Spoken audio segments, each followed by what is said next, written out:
सर्वधर्मस्थापकत्वं सर्वधर्मस्वरूपकः आचार्याणां महाचार्यो Ramakrishnaaya te namaha. O establisher of all the faiths, embodiment of all the religions, the greatest teacher among all the teachers, O Sri Ramakrishna, my salutations to you. Sri Ramakrishna asking, why is it not possible for householders also to attain God? It is possible, but Sri Ramakrishna gives a word of caution. Sri Ramakrishna says this path is extremely difficult for the householders. Householders who are surrounded by number of temptations, n number of attractions, and many more distractions surrounding them. It becomes extremely difficult for householders to maintain that single-pointed devotion towards God. Every now and then they get distracted. What to talk of ordinary householders? Sri Ramakrishna had given the example of King Janaka himself. King Janaka, who is a Brahmajnani. Once he avoided to look at a Bhairavi. Bhairavi, the all-renouncing nun. Bhairavi is the nuns who give up everything for the sake of their beloved Lord Shiva. King Janaka could not look at the Bhairavi, and seeing King Janaka hesitating to look at her female form, Bhairavi made a comment, and she said, "Look, Janaka, I see you have not yet attained complete knowledge. You still differentiate between man and a woman. A Brahmajnani, for that matter, should not be differentiating. Why just totally between man and a woman? The Brahmajnani doesn't even differentiate between a man and an animal. He doesn't differentiate between two individualities. For a Brahmajnani, this entire creation is filled with Brahman. This entire creation is the manifestation of Brahman. This entire creation is pervaded with Parabrahman." Having this knowledge, even King Janaka, he had kind of that doubt when he saw that Bhairavi. So if this happens with King Janaka, what about the ordinary householders? They will, every now and then, they will get in that confused state. What should I do? What should I not do? So these householders, Sri Ramakrishna says, they may definitely get into a spiritual mood, but that spiritual mood does not last long for the householders. Supposing somebody has put on silken clothes and performing a worship in the shrine, till the time he is performing the worship, till the time she is performing a worship, the spiritual mood will be intense on that person. But that mood will last only till the time they have taken the prasad, they've taken the bhog. After offering bhog to the deity in the shrine, they take the prasad. And the mood lasts just till then. After the prasad is partaken of, then they will change the silk clothes that they are wearing for the worship. They will put on their regular householders' clothes, and that's it. That mood of spirituality just vanishes, and they are again back into that trap of worldliness. So this is what happens as far as the householder is concerned. And Sri Ramakrishna says this because even this devotion is controlled by the three gunas. The devotion bhakti also has sattva, rajas and tamas attached to it. Till the time sattva is predominant, that bhakti is the purest of the pure bhakti. That sattva is the purest of the pure sattva. That devotee, that householder is into that spiritual mood. But you come out of that worship, you come out of your shrine, and the rajas and tamas once again catch hold of you. So Sri Ramakrishna says, this is what happens with the householders. That the sattvic bhakti is only momentary for them. The moment that sattvic bhakti element is over, the rajasic and the tamasic tendencies, they grab the householders. And then that is the routine then. Oh, I have to do this, I have to do that. Then they forget God and keep on doing these worldly activities without remembering God. That is what happens with the householders. Then Sri Ram, because they are under the sway of these three gunas, sattva, rajas, tamas. Till the bhakti, it is sattva. Rest all the time, it is rajas and tamas, which is putting them in the activity, which is putting them in the inertia, which is putting them towards their downfall. Now, Sri Ramakrishna says only the paramahamsas, the enlightened ones, only they are beyond this sattva, rajas, tamas, the three gunas. They have the childlike tendency. Like a child is never under the control of any of these three gunas. Although gunas are there in the child, but the child is never governed by the sattva, rajas, tamas. Gunas are there. They are there for any living being. They are there for everything in this creation. The sattva, rajas, and tamas are there. But the children are there beyond the gunas.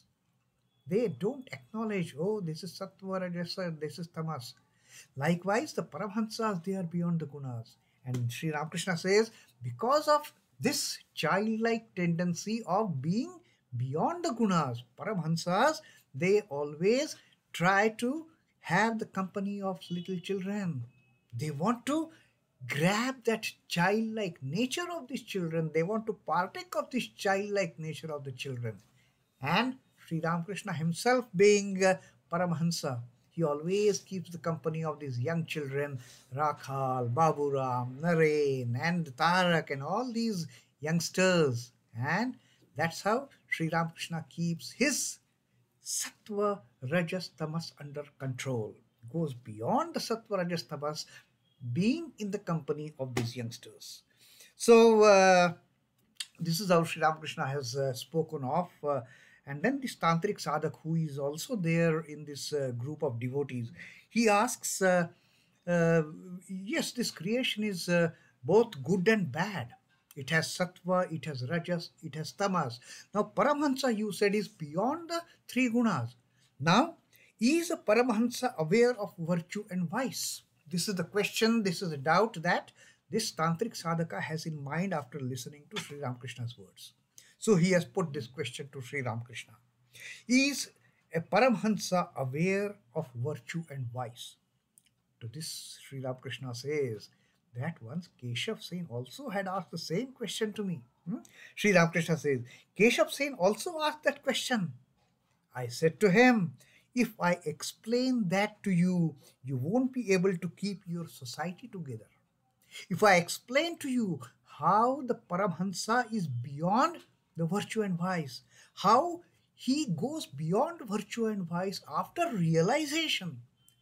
If I tell you everything of this process, you won't be able to hold your society together. You won't be able to hold this Brahmo Samaj which you have created. In that case, we better stop here. That was Keshav Chandra Sen's answer to Sri Ramakrishna, that if I am going to lose my control over my society after realizing what is virtue and what is vice, then better I don't listen to all that great philosophy. Let me be at the lower plane. Let me not go to the level of the Paramahamsa. Let me be where I am. And then Sri Ramakrishna further elaborates this point. Do you know the significance of virtue and vice? A Paramahamsa sees that it is God who gives evil tendencies as well as the good tendencies. A Paramahamsa knows. Yes, there are good tendencies in the creatures, there are bad tendencies in the creatures, but it is all God given. Nobody partakes the tendencies of their own. God has created good and bad. God has created the virtue and vice. God has created the good and evil. Haven't you noticed that there are both sweet and bitter fruits? Sri Ramakrishna gives this example always as far as the virtue and vice is concerned. God has created both good fruits, sweet fruits, and the bitter fruits. Some trees give sweet fruit, some bitter fruit. The trees like mango, the trees like the jackfruit, ripened jackfruit. Oh, such a lovely, sweet, the flesh it is. At the same time, there are also bitter fruits like the neem. God has made the mango tree, which yields sweet fruit, and also the hog plum, which yields sour fruit. Everybody loves to eat mango, so delicious, so sweet, so nice taste. But the hawk plum, oh my God, they will make so many faces if one has to eat hawk plum. So sour, such a bad taste. Nobody would prefer to eat a hawk plum. But mango? Oh, yes. I would like one slice. I would like two slices. I will take the whole mango. Now, both these are created by the God, Sri Ramakrishna says. How can we differentiate? How can we say only this is good and this is bad? Good and bad, both are created by the God. That is Sri Ramakrishna's answer. Then this Tantric says that, yes, sir, that's true. On the hilltop, one sees extensive rose gardens reaching as far as the eye can see. Now, what he intended to say was, yes, when one is at the higher plane, on the higher plane, he looks everything down below. It for him, for the person who has gone to the highest height of the mountain, to the hilltop, whatever is down, they all look same, as if it is all just a green color. Or if there are some the rose gardens, everything will be looked at the same rose pink colored flowers every from top. When you come down, then you will differentiate. Oh, this is a pink rose, this is a red rose, this is the rose of a different shade. But from top, all look alike. So likewise, he has now understood the meaning of Sri Ramakrishna's words. For a paramahamsa, everything is alike, good and bad, because everything is God's creation. When you are at the highest plane, when you are at the divine plane, for you, everything is same.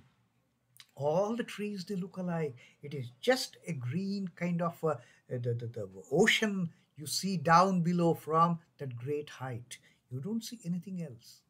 You come down and then see, oh, this tree is so big, this tree is so small, this rose is pink, this rose is red. But when you are at the top, you see all the roses the same color. And then Sri Ramakrishna says, but the Paramhansa realizes that all these good and bad, virtue and vice, real and unreal, are only the glories of God's Maya. These are all God's Maya. There is no reality in it. The good and bad, the virtue and vice, the real and the unreal, they are all the differentiations created by the glory of God's Maya. But these are very deep thoughts, Sri Ramakrishna says.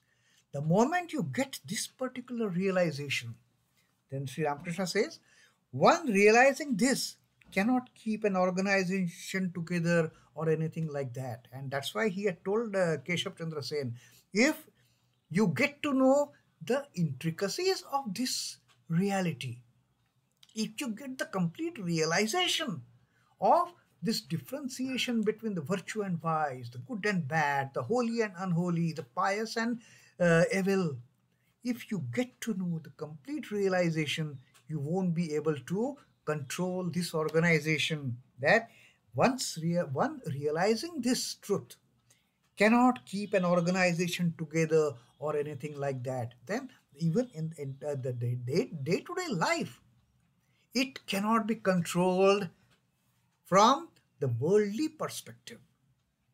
Once one realizes all these things is Maya, virtue and vice, the good and bad, the holy and unholy, these are all the differences created by the splendor of God's Maya. Once this realization sets in, then we stop seeing differences. Then we stop seeing the diversity.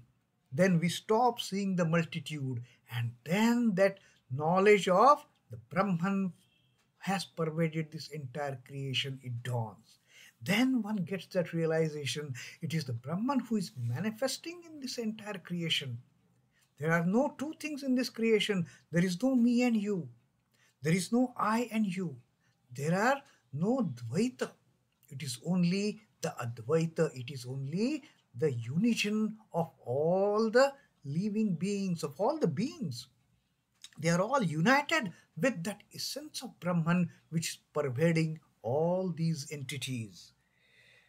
That is what Sri Ramakrishna has talked about, how The Paramahamsas, they are beyond the three gunas and they go beyond seeing the virtue and vice as the two artificial creations of the Lord. They are not two creations, they are just the momentary illusions created by God's Maya.